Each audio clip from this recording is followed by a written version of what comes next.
ఏపీలో ఎన్టీఆర్ వైద్య సేవలు నిలిచిపోయాయి. ఓపీతో సహా అన్ని సేవలను వైద్యులు నిలిపేశారు.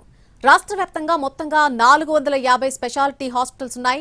స్పెషాలిటీ హాస్పిటల్లో ఎన్టీఆర్ వైద్య సేవలు లేకపోవడంతో రోగులు ట్రస్ట్ హాస్పిటల్స్ కు వెళ్తున్నారు. 2700 కోట్ల పెండింగ్ బకాయిలతో హాస్పిటల్స్ నిర్వహణ కష్టతరంగా మారిందని స్పెషాలిటీ హాస్పిటల్స్ చెబుతున్నాయి. ఇటీవల రిలీజ్ చేసిన 250 కోట్లు చాలా హాస్పిటళ్లకు రాలేదని అంటున్నాయి. కూటమి ప్రభుత్వాన్ని ఎన్నిసార్లు సంప్రదించినా పట్టించుకోలేదని ఆరోపిస్తున్నాయి. కలెక్టర్లను, ప్రభుత్వ పెద్దలను, అధికారులను కలిసి అలసిపోయామని, అందుకే సమ్మె అనివార్యమైందని స్పెషాలిటీ హాస్పిటల్స్ చెబుతున్నాయి.